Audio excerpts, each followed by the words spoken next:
Hello, beautiful people, and welcome to Radiant Spirit, a podcast about self love and living your most authentic life. I'm your host, Jennifer Gibbons, and today I am thrilled to say I've got Katya Stepanov with us. Katya is an incredible goddess doing so many things and so many offerings to bring to this world. She is a human design coach. I myself have been able to have my human design reading done with Katya, which is incredible, life-changing, highly recommend.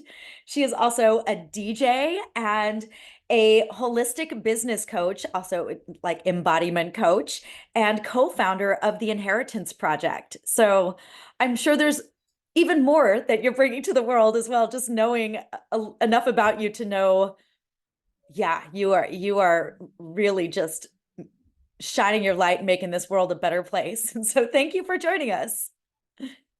Thank you. Thank you for that beautiful introduction. And I always love being back in your joyful, buoyant energy. So it's a pleasure. Thank And you. yeah, thank you. I am definitely a multidimensional, kaleidoscopic being where everything I do is like seems slightly different, but it's all radiating out from the same core philosophies, core practices, core ideas of how do we free ourselves from our conditioning and live an empowered, present, free life, essentially, right? Whether it's through dance and ecstatic dance and DJing those spaces, or teaching people through a really specific process how to unpack their inheritance, their inherited beliefs, their inherited worldviews and behaviors, and like the talents and the challenges that come with that. And then also in business, I love empowering people who have an idea, being their creative doula, to create the systems and structures that will support them in making, following their dream, pursuing their real purpose, pursuing their real path. So as much as I can model that, I also love coaching people through that process. And human design has been a huge part of that. I would say has been one of the biggest aha moments in my personal, professional, spiritual journey, physical health journey, which I'm very much still on. So definitely, even though I'm a coach, I still have my own things that I'm figuring out. So yeah. Right. Yeah, I love that. And that's such a great point that just being in a position of being in leadership to help guide people on their journey. Obviously, you're still living your journey, and we always are learning new things about ourselves and how more layers to shed. It just keeps going, keeps going. Yeah, So, I'm really I think it's a big red flag when someone positions themselves as a guru, or someone who has it all figured out. Like I definitely feel resonance with Ram Dass's idea of we're all just walking each other home. And so the people who are called to me, or I'm called to them, to walk together for some period of time, I really think all relationships are some version of that, right? Whether it's coaching or not. So yeah. yeah. Absolutely. I think we don't realize that in our lives that people are brought into our energetic fields for a reason, and we have lessons to learn. All of this human journey is about the lessons that we're learning and the healing that we're doing. And yes, while that healing, oftentimes we just think of what that looks like on a physical level, but that spiritual healing, I mean, for myself, the physical ailments that I've had throughout life very much are a reflection of where I need to focus my spiritual practice and healing. So, but we're all, whether you seek out a coach in life or not, those relationships in your life are there for a reason to help you learn and learn about yourself and grow. And so, yeah, I feel like the universe brings those things to us, whether we seek it or not. But certainly it puts you on the fast track when you do put intention behind seeking someone to help you on this journey for however long of that leg of the journey it is. It's a beautiful thing. And it's really, yeah, it's really special to have people that you can trust with with your spiritual growth and whatever that looks like, human design or in your business, or I'm really loving what you have going on with the Inheritance Project and would love to hear you share more about this. It's such important work you're doing. Thank you. I think there's a strong connection between human design and the Inheritance Project work because in many ways our human design is part of our inheritance, right? It's based on our birth information. There are many differing opinions on whether or not we choose the moment of our birth. Some people would say that we absolutely do, and some people would say that we don't. Either way, we can all agree that we're shaped by our early childhood experiences, the home that we grew up in, like the circumstances around our home.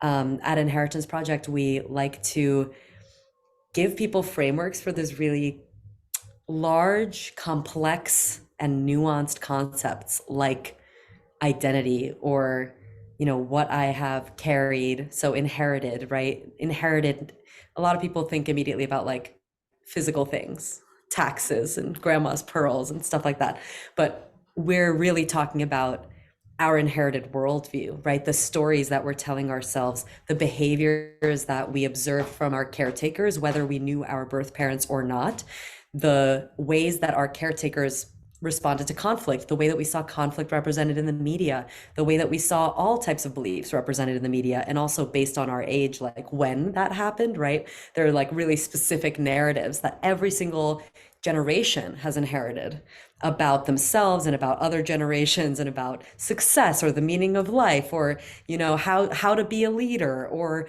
all manner of things, right? How to be healthy, how to relate to the earth. So it's a really vast topic. So how do you break it down on some of the things that we use, some of the tools and frameworks? One of them is the 5 C's of identity. So that's country, culture, class, color, and creed.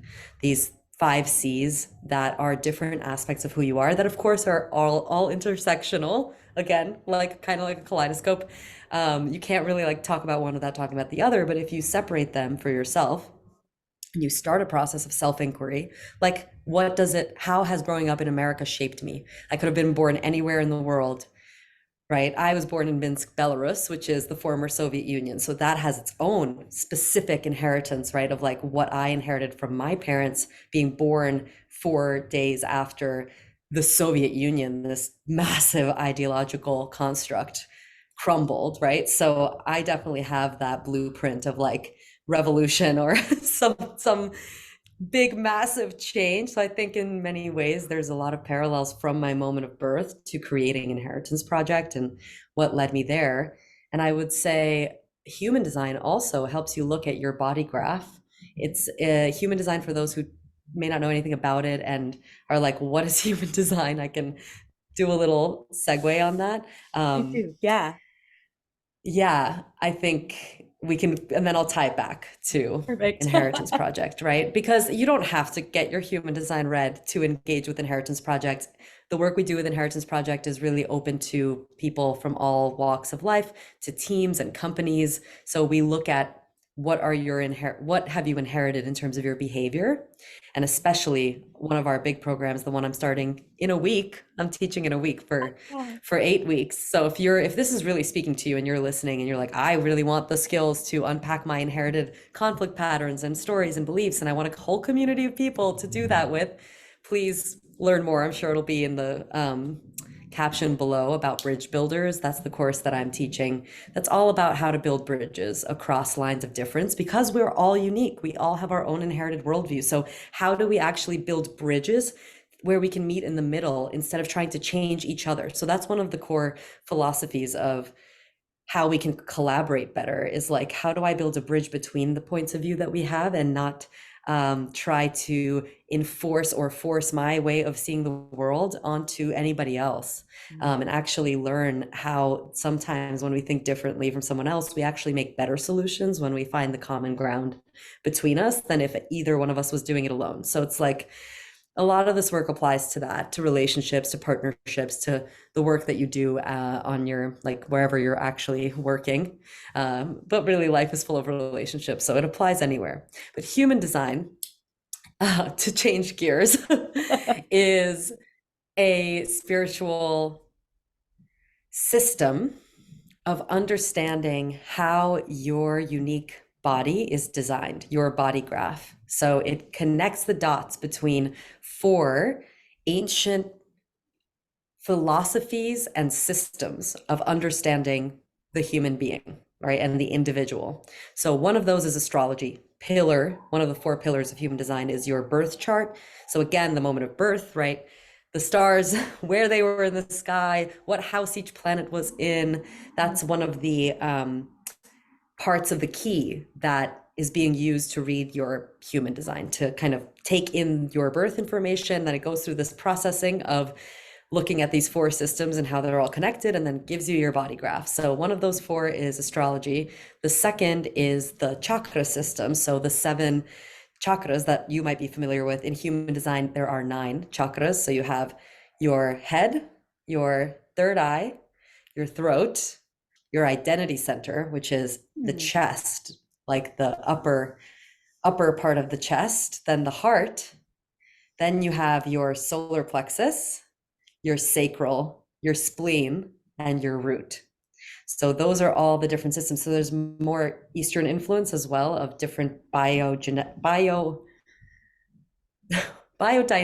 and also biological systems that are going on, right? All of those, like if you think about your spleen governs your immune system and immune system function, your root has to do with your adrenals and your adrenal response, your solar plexus with your gut health, right? Your throat with the larynx, like the sacral with the yoni. So they all have physical correlations. That's why it's a body graph. It's a body-based system.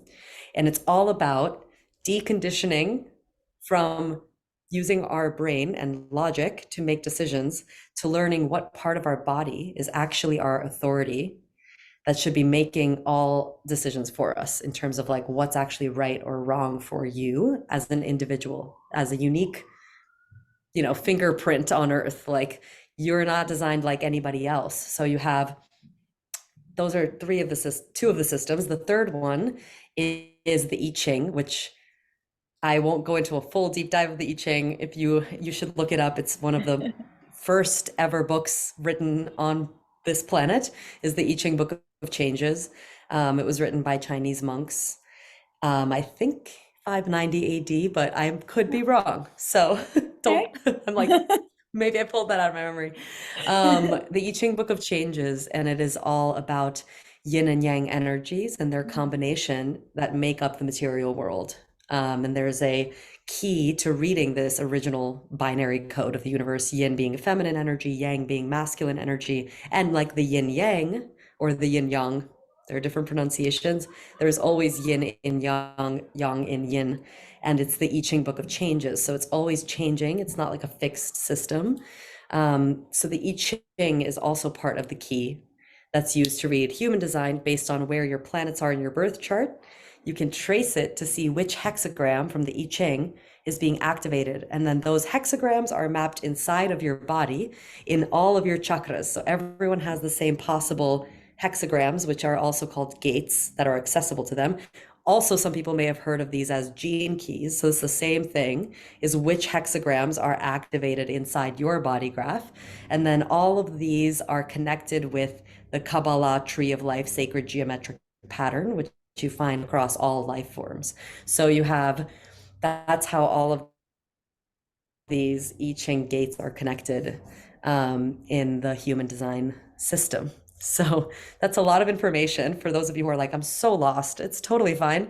You can, of course, contact me and I'm happy to give you an in-depth reading, but also it's really helpful to look up the visual, the Rave Mandala, which is used to read human design, and it'll help you see all these pieces laid out together. So sometimes a visual really, really helps, which you can't really do in a podcast. But this is why I'm so passionate about decoding human design. And for those who are human design nerds, my human design is I am a 5-1 mental projector, which means I am like 1 to 3% of the population where I don't have any defined centers below my throat. So I only have Defined ajna, defined throat, one single channel, 2343, two hexagrams that define my entire being. So imagine how revolutionary it was for me to be like, wow, really simple and singular. And like my life can be summed up pretty much by this one single channel.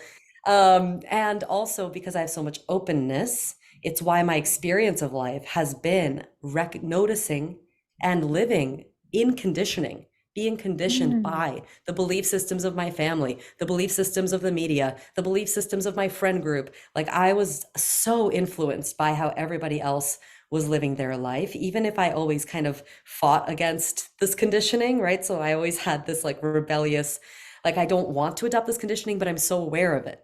And isn't everyone aware of it? And so this whole theme of being so aware of my conditioning because I am a fully open being, I'm constantly taking in the way other people see the world. This is also my superpower. That's why I'm a coach and a medium, and why when I'm reading, I'm channeling, I'm just like absorbing from you what you most of my sessions are me understanding you, like understanding how do you function, what's your human design, how are you designed to live your life, what are your talents, what are your skills that you can't see about yourself. So and then I channel it in the space because I'm an environmental authority. So I have to be in an environment that I love, like my home is my sacred space that I've created that I feel at ease in. So I have to be in the right environment, and then I can hear the wisdom and authority. It comes through my voice, and my voice changes quality, like tone, Mm. when my authority is speaking. So that's what a mental projector does. So we're one of the only types that does use the mind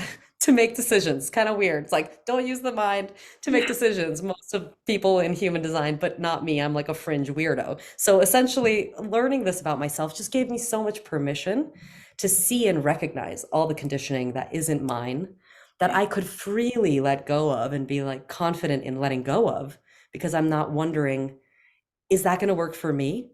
Right? Because Right. there's so much advice and information overload in the world. Like we need support, understanding what does apply to me and what doesn't apply to me.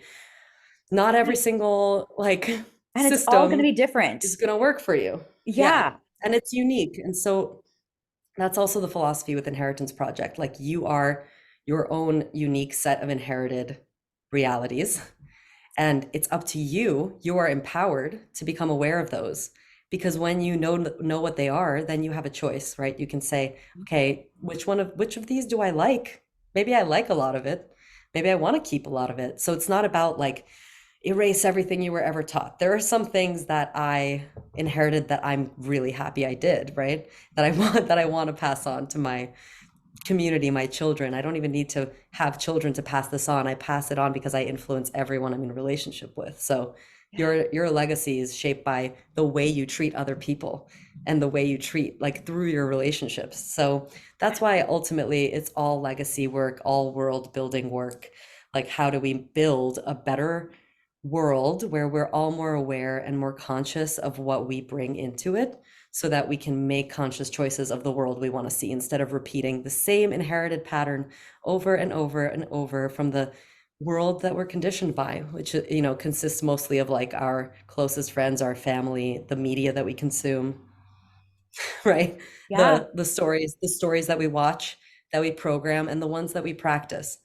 Yeah. So yeah. Wow, just hearing this and like everything you're speaking to is absolutely the message I'm preaching here on Radiant Spirit. And I get a lot of questions about, well, what do you mean by being your authentic self? And what you're speaking to is exactly that. Getting rid of that programming and really getting in touch with yourself. And these tools, like the human design for me, while they say didn't correct me if I'm wrong, but you said about 7 years for all of this to actually Yeah. really soak For in. your for it to for the information to be integrated into every cell of your body on a cellular level. So, Yeah, I it's mean, a lot. you're going to integrate throughout those 7 years. I would say we call it the human design experiment also because it's all Yeah. meant to be experimented with. It's like, take this and play with it. I am in year 4 of my 7 year journey. I only discovered human design in 2020, but I took to it really right away because I've always been incredibly witchy and studied all these systems without connecting the dots between them when I was growing up. So when I saw a system that integrated like everything I was obsessed with, I was like, this is interesting. How is how is it that I didn't know? Yeah, that I always felt that they would be connected. Yeah. And Ra only channeled the connection between all these systems in the 80s. So it's still pretty Nice. new. Yeah. And these And things then seem to find you it'll when change you're ready. again. Yeah. Yeah. Yeah, like there's always divine timing and all of these things, and it makes so much sense. Like just, I know we got the pleasure of meeting at a retreat back in September, so I haven't known you for very long, but got to spend a weekend with you. And yes, just knowing what I do know about you is like, oh yes, of course these are the things you're helping other people with. That makes so much sense. What better perfect person to do this? And I highly recommend getting the I got a series of 3 human design readings with you, and myself having really no knowledge of human design before that. I found that the 3 readings, it was very helpful to be able to just take in the little bit of the first. It by the third reading, I was really able to absorb so much more, but it was a little overwhelming in the beginning. And so, anyone who's listening to this and has had a little bit of experiences and feel with human design and is feeling overwhelmed, that is normal. It's okay. Yeah. Give it That's why time. I do it in a longer format where you don't Yeah. just have this like one chance only with me to learn because it is a lot of information to absorb and it can be disorienting and kind of bring up a lot of feelings that need space to be processed. I think that's the other thing that I'm really passionate about is integration. I think Mm. in this time of spiritual awakening, there's a lot of chasing peak experiences, almost like a patriarchal approach to spirituality, where it's like, I'm gonna like absorb it all, okay, Yes, that's so true. instead of realizing that like integration takes time and patience and processing, and we can design for it. So it's like aftercare. I mean, sex is so much better with aftercare. So is every single like big experience, like learning your human design or anything like, that's gonna give you a lot of information all at once, is best integrated. Also, if you're someone who's like just starting out your plant medicine journey or working with psychedelics, please integrate your experiences. Don't feel pressure to have a single peak experience and then like come back to normal and not feel not weird. Like there's a lot to integrate and we need to talk about these things. So yeah. Yeah. I appreciate you voicing that. It is really important that we talk about these things. And sometimes, I mean, I live, I don't know, I feel like when you're on the coast, on either side of either coast, Yeah.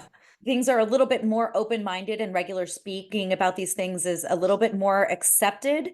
But I don't have to travel far to remember that, No. oh, these Me things are neither. actually still pretty taboo, and it's not necessarily a comfortable thing to bring up uh, to speak about. But I love the Yeah. idea that we're breaking down that mindset. We need to be talking about these things. That's what's going to help us all heal and grow and get in touch with our authentic selves, which is going to be different and unique to every single person. While there's similarities, and you're going to find things that you see those mirrors of yourself and other people. But at the end of the day, we are all so unique, and learning how to shed these layers and the different tools available to us so that we can get in touch with that authentic self that is just us is it's so important. And it sounds like maybe I'm saying, oh, this is all easy work or whatever. It's just like No, it's right, but not. no, But it's what's not. okay? Maybe you could share what's been one thing that was like really challenging for you that then you realized through your design was just a way that you were like trying to behave like someone else. Ooh, that wow, that is a deep, deep question. And there's so much of it. So much of it. Mostly with family and some of the belief systems that I had to step away and realize This isn't my belief at all. This was just something that, like you said, I inherited from my family. And when I get in touch with my being, that's not true at all. But it was sad. It was really depressing. And it took a little while to kind of move through that. And it still comes back sometimes where I fall into this place of shaming myself because What's, I'm yeah, different. what's the belief, what's one of the belief systems that you were like, Um, oh, Most of it is like a lot of Christian based, like church based beliefs, very rigid, like a very I very much think outside of the box. And so like what, like sexuality is sinful or sexuality is a big one. In fact, yeah, why not? Like I talk about all my stuff here. So a lot of it has to do with my first sexual experience, and that was my first real trauma, which was I was raped when I was 14 years old, and I mm. was a virgin. And so I was convinced by the belief system of my church and the family that because I had sex outside of wedlock, I was going straight to hell. And so from the ages of Wow. 14 to 16, my Light body. stuff, right? Like, here's what I'm going to teach my child. Right. Sorry. But I even don't mean to now, laugh. It's not funny, but it's like when you yeah, break it down, what kind of experience is that going to give the person in your care if they feel like it was their right. fault that something so outside their control and violating like was somehow, never going, it's going to change you forever Yep. this ugh, I just am so sorry that that is what you were met with in that experience. Thank you for your empathy with that. Yeah, it also though has led me to where I'm at now and the soul searching that I've been doing now. And even now, and being that I'm in my mid 40s, it's really rough to try and talk about with my family. It's not something I will Mm. because I feel very misunderstood and unseen in that and often mocked. My spirituality is very much and I get that with my family. I'm thinking of like my dad in particular. Yeah. Humor is how you break through any discomfort, and I make my family very uncomfortable. So, a lot of jokes, often at my expense in the spirituality realm, is how my family deals with that. So I choose not to I'm bring that sure you're there. not alone. I'm sure a lot of people who resonate also with your podcast may share that experience with you. Like, I think I get it. My dad, now he's changed a lot, so I'm happy to share that story because I think it has a lot to do with this work. Um, as a witchy child, my dad mocked me a lot, right? Oh, And would discredit a lot of, you know, I just realized it pretty early on, so I just hid it really well from everyone where I was like, okay, you don't get it. Like you don't understand actually that that this is my faith because he was so strictly atheist in many ways and sort mm, of like cynical, coming from the former Soviet Union. They were taught for 70 plus years that religion is the opioid of the masses. So mm, anything that sounded like spiritual in any way was like a sign that like you're crazy, right? mm. You've lost your mind. You don't think in a logical scientific way, and that's like shameful, right? Instead of looking at what having faith does for people even from a scientific point of view. And so I'm not anti-faith in any way. Am I anti-oppressive religious dogma? Yes, but I think faith is not something that we should mm, discredit for its immense power, Yeah. right? And belief in general, like our beliefs, they do matter, what we believe and how we view the world. And I think it's challenging for people because when something is outside of their norm or worldview, it is perceived as dangerous to them. And humor is one of that's like one of the ways that we can discredit or disarm something that we feel is threatening to our way of seeing the world. So I hear that so much because so many people share that the spiritual wound or witch wound or whatever you want to call it of like I'm being mocked by my family. And if that's Mm, happening to you, I offer, even though it's so hard sometimes because our feelings are so valid, it's so valid to be upset about that and annoyed and frustrated and like, why do you have to treat me this way? But if you want to know why, it's because of that. It's because it's perceived as threatening to them. They're scared.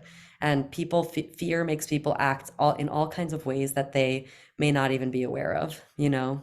So I just always kind of try to find that compassionate place where I'm like, okay, like you need to make a joke about this so that you can somehow fit me into your worldview in this moment, Yeah. and I can start building a bridge from there if I want to, like if I Yes. really want to, which you do not have to if you don't want to, right, with your family.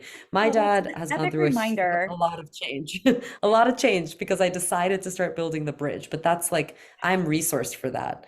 Not everyone is resourced, not every situation is the same. So I'm not saying because I did it, you should, but I think if you do want to build the bridge, you can by getting really empathetic about where that's coming from and like understanding what does this person need to be less afraid of what I'm talking about. Yeah, that is a really excellent reminder.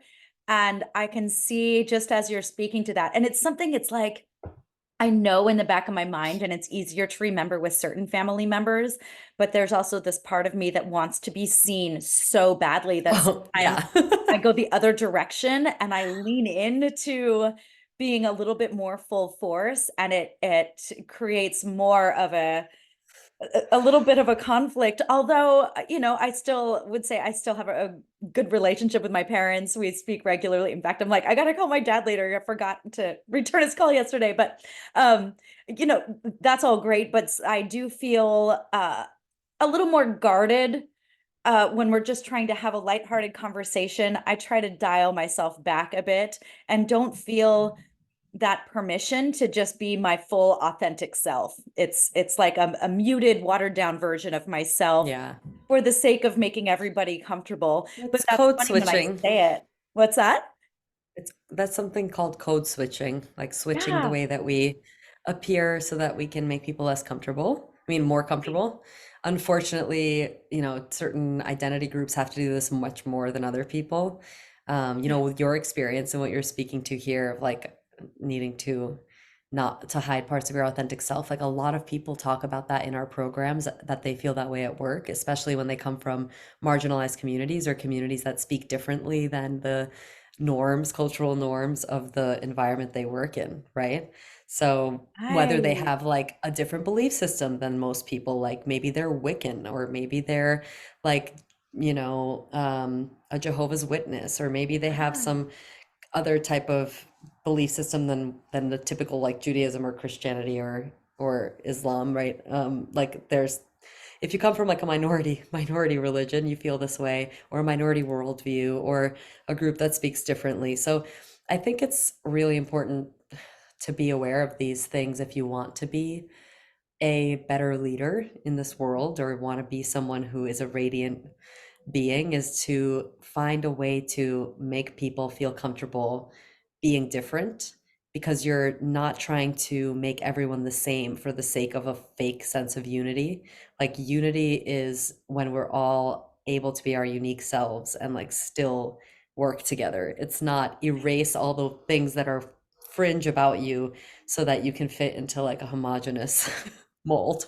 Right. Um, Yeah. And even when I share about this and how I've noticed that I am with my family, um, I feel like a hypocrite because my whole like message is like we should be able to be exactly who we are and love the shit out of ourselves no matter what. And then here I am like, oh, well, except for that, like when I call my parents, that's different. But no, That's it's amazing not. awareness. Welcome to being a human being with lots of paradoxes. And like that's the thing that they joke about, right? You think you're enlightened, like go spend a day with your family. It's Right. always it's always gonna bring up the things that you still have to work on because in a way that's the contract, right? It's like so I think that you can approach it as from a place of like, ugh, or approach it from a place of like, this is like the work I'm here to do. Yeah. Whatever it is for each individual, right? With whatever outcomes. But it's part of that. Yeah. So Yeah. And what is like coming through as you say that, it's like I wonder how I can approach this where it encourages them to ask more questions. And specifically, I think like with my, Yeah. because I think he just has Well, you no can way to get relate to what I'm curious. doing. You can get curious and ask them questions. Like you could be like, "Hey, does it make you uncomfortable when I talk about XYZ?" And if they say, "Yeah," then you can be like, "Can you tell me more about that? Like what makes you uncomfortable?" Like what, like, because a lot of the time what we're doing is just operating from our own stories about the people in our lives.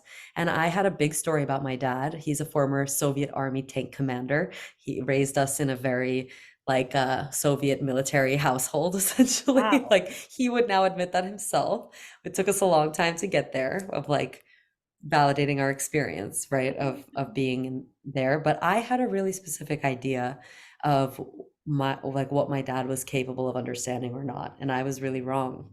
I won't go into all the details, but often people surprise you when you let them, right? And we just stop getting curious because we fill in the blanks. We're like, well, I know what they're going to say to that. I know how they're going to respond to this. And like it's because there's a voice that's trying to protect us from potential harm. But if we understand that people's behavior towards us really has everything to do with them and their inherited way of seeing the world, then we don't take it personally. um, and we can actually start getting curious again of like what's behind that, like what's actually there. If I'm yeah, and how can I get really curious and not just accept the first thing they say, because people speak in draft. The first time you ask that kind of question, they might be like, I don't know, or you know it just makes me uncomfortable, and you can be like, well, like how, like what does it, you can find many ways to ask the same question, essentially, in a way that someone can actually engage with it. And of course, it has to be with consent. Like you don't want it to be an interrogation, but I think there's a way to ask out of genuine curiosity, and there's a way to ask where the person you're asking can tell you already like know what they're think you know what they're going to say. You know what I Right. mean? Yeah, like coming from that place of unconditional love versus that place of being defensive. Yes. And that's something that I very much still need to work on with my family is And I, letting I go come of in with like, my walls up. Um, yeah. And really the real mirror question is, do you need the people in your life to see the world the way you do for you to feel safe with them? Like, do you really need that? Do you want to surround yourself with people who only think like you? Or do you want to learn how to peacefully and truly lovingly coexist with people who think differently from you? Because if you do want the second part, then yeah, it is about like, can I be ready to disagree with what I hear from that person, and it not be like I need them to see the world exactly how I do for us to get right. to be in relationship with each other, because Right. that's like a control issue that I think a It lot of people is. have, where it's like this is, yeah, I think this is the number one skill we need, like as a society, in this moment in human civilization, is the capacity and tolerance of an opinion that may be offensive to us or totally different from how we see the world. And can I, for a moment, just genuinely try to understand that person's reality, like why they see the world that way? What's can I empty myself to understand them for a moment and see what does that do for me? I don't have to agree with them to understand them. Right. That's the thing. Yeah. And so much of this just comes down to the four agreements, like and really not taking things personally or not making assumptions about somebody else's perception of the world because Yes. we all have such a unique lens. And like you're saying with the like what you're working with the inheritance project and our human design, we're all so unique. It would be crazy if we all had the same opinions. Like what kind of Yeah. world would that be? Well, and Um, that's why America is actually amazing. I mean, I live in America. I know you're Canadian, so you're living in Canada. no, I'm in California. No. Why did I think you were in Canada for I a don't know, second? Oh my God. but I like that. Canadians are awesome. Wow. I think there's something there. I don't know if you don't live in Canada yet, but I feel like you will one day. I don't know where that came I from, don't but it was like know. very, With very my strong. record, Okay. they won't have me for probably 6 more years. I think.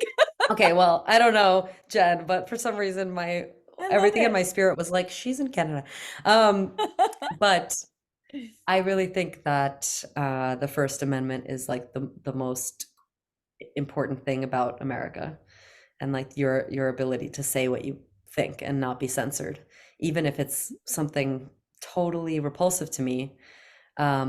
I can't be a hypocrite in that way. If I'm allowed to say what I want to say, you need to be allowed to say what you want to say, as long as it's not like, I don't know. This is the question. You know what I mean? Like Yeah. we all want to point the finger and be like, you're not allowed to hate people, but I'm like, how many times have you said something hateful about somebody else? Like sometimes we need a space to express our. Even to strangers in traffic, what are you saying to the person who cut you off that you've never met before? Yeah. And Yeah. it's so I just don't take things so seriously anymore. I think that's been one of the, I mean, it's funny. I take things seriously, but I don't take what people say so seriously anymore, because I really think most people speak in draft and they need help understanding themselves. So it's like there's always room for an engaging dialogue with someone that isn't an argument. And that's when life gets interesting. When you start to be able to have dialogue with people who think differently from you, then you start getting pushed out into new ways of thinking and being, and your worldview expands, So I think, yeah, one of my key pieces of advice, if I was like on my deathbed, would be seek out people who think differently from you, break your bubble, like go to things and see things and read things from points of view that are totally different from yours, because they're just going to help you understand yourself better and also understand the world you live in better and expand your horizons. And it's a way that you can keep being a unique thinker that thinks only the way you do, instead of surrendering your entire perspective over to what you're going to be conditioned by in Yes. your bubble. And I like the idea of when you're expanding your knowledge and really getting out of your comfort zone and surrounding yourself with ideas that you don't necessarily resonate with. But I like to tackle things with I think of like a 3 or 4 year old. When something makes me uncomfortable, okay, why is this making me uncomfortable? And really sit with that and keep asking why, until I get to the Yeah, bottom of, oh, this is where this feeling originates from. Is it valid? Is it not? Is it something I need to maybe do some more healing in that area of my life? I mean, oftentimes it comes down to, for myself, it usually is a reflection of where I'm not valuing myself.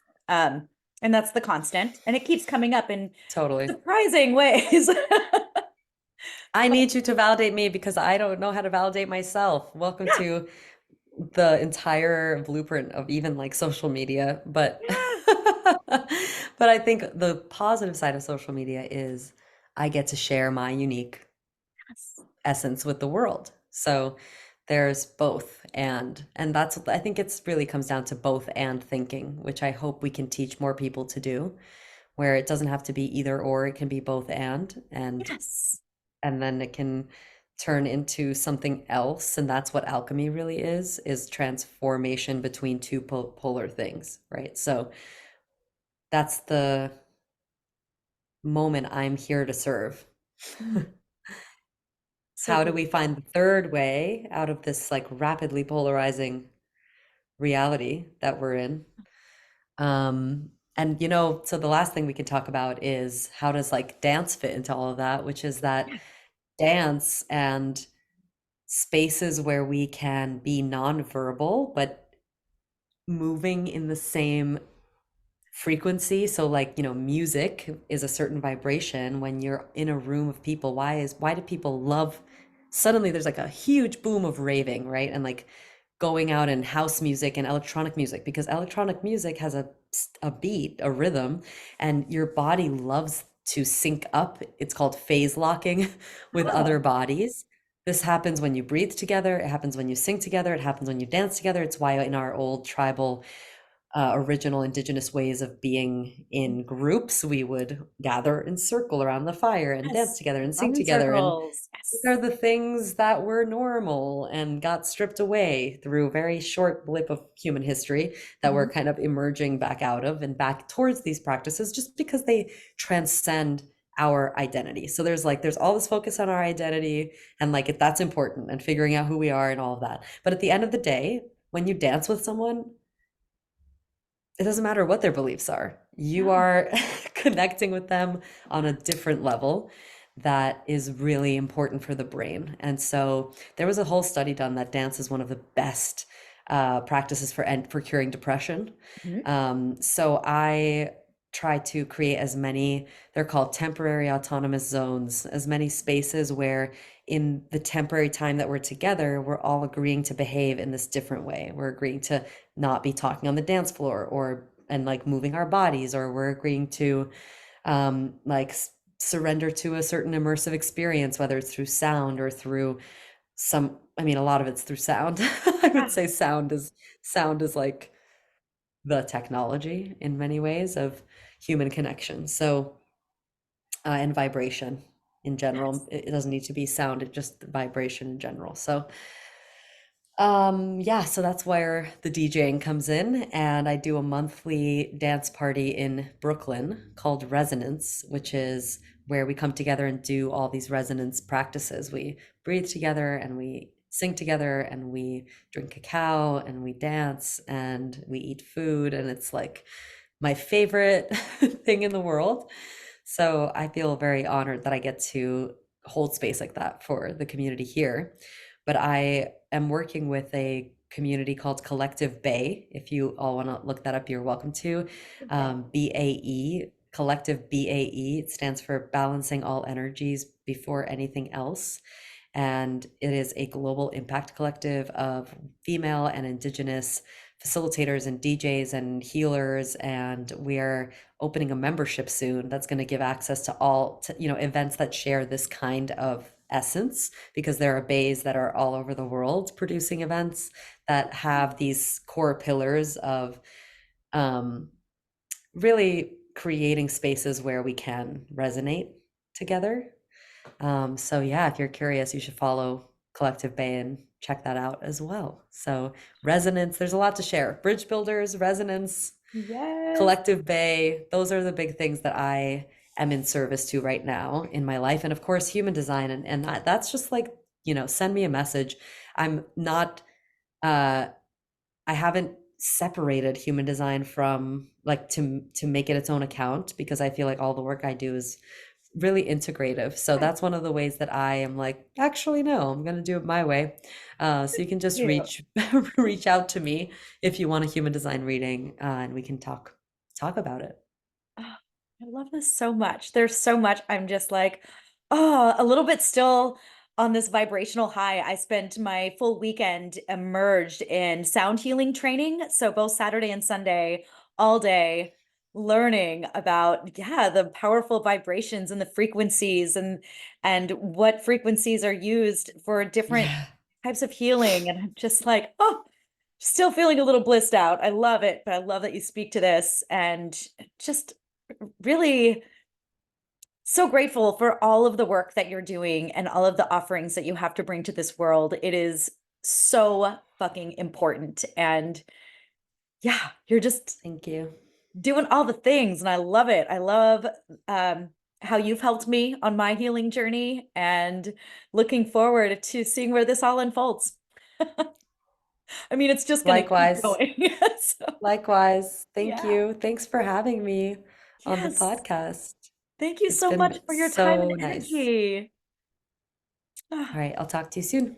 Yes. Mwah. Have a wonderful day. Until next week, everybody. Bye.